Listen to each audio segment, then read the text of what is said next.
Will Red Dead 2 be pay to win? Red Dead Redemption was one of the games of the last generation. The 2010 game is still solid by today's standards. Its sequel is due out this fall. It looks good, but as YouTuber Worthabuy noted earlier this month, the game's single-player and online multiplayer seem to follow a pay-to-win model. Pay-to-win is controversial because it's just that. Players can use real-world cheddar to progress quickly in games and get ahead of others who are playing the game as normal. As we reported previously, Electronic Arts caught hell for this last Christmas with their microtransactions model for Battlefront 2. Red Dead 2 developer Rockstar Games also makes the Grand Theft Auto series. GTA 5 has a fun online multiplayer, but players can also use real-world money to get ahead in it. Some fans view this as a cash grab, baiting players with expedited access to content they should earn. Others apparently seem to enjoy this model and are okay with it. According to GameDebate.com, GTA 5's made Rockstar over $500 million since 2013. That's serious money. As Worthabuy notes, Red Dead 2 will feature several editions priced all the way up to $100. We took a look at the Ultimate Edition on the PlayStation Store and it reeks of cash grabbery. Not only has Rockstar carved out a mission from the game for this edition, but also grants players access to a better horse, gameplay boosts, cash bonuses, and in-game discounts. And it doesn't end there. This edition will grant the player more weapons and ranked bonuses, which we're assuming will allow them to level up faster in the multiplayer. Oh, and a pre-order of this also gets the player $2 million in GTA 5 money. Is this truly the future of gaming? Well, only if it sells. PlayStation players will also get access to some exclusive content first, ahead of other platforms.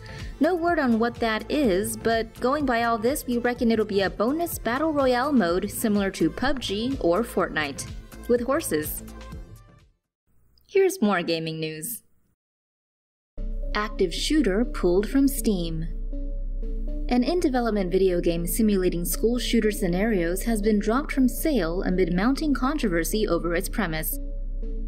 Active Shooter by Revived Games was originally set for release on game distribution platform Steam on June 6, 2018.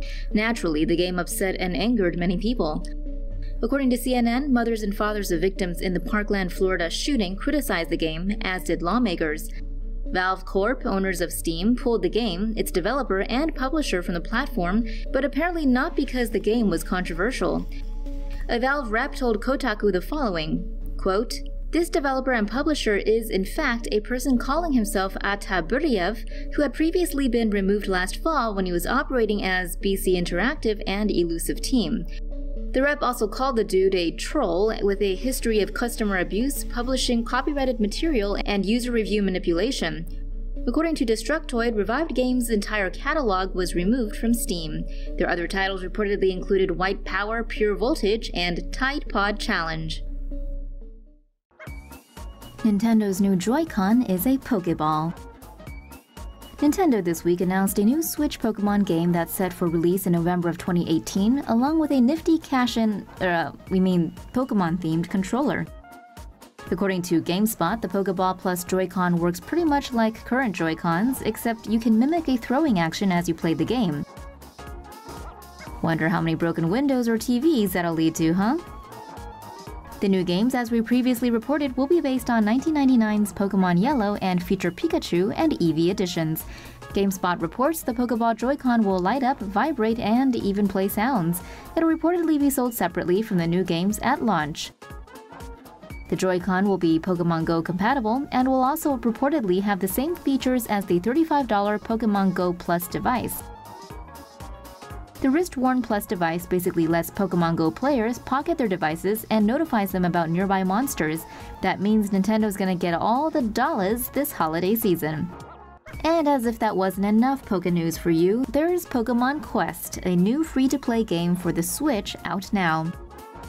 It's free to play in the sense that you're free to pay after you've played your set daily limit of free expeditions. To play further, you'll reportedly need to cough up between $3 and $17. But there's more. Nintendo's prime Pokemon Switch game won't be Let's Go. Nope, according to GameSpot, they're working on a core Pokemon game for the Switch that'll be released in late 2019. No word on a title for it yet, but based on current trends, we reckon it'll be cryptocurrency themed and called Pokecoin, and be released in Greenback and Gravy Train editions. Belgium and Hawaii are investigating loot boxes. Are video game loot boxes exposing minors to gambling? That's the answer authorities are seeking in Belgium and Hawaii. Loot boxes are virtual containers earned or purchased while playing a video game. They typically contain a randomized assortment of virtual items aimed at enhancing the player's experience and in-game abilities.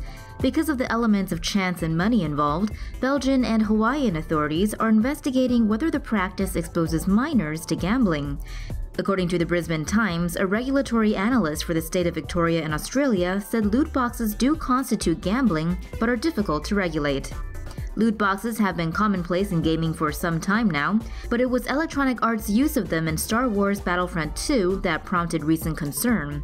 Hawaii State Representative Chris Lee described the loot box system in a new Star Wars game as an online casino designed to lure kids into spending money.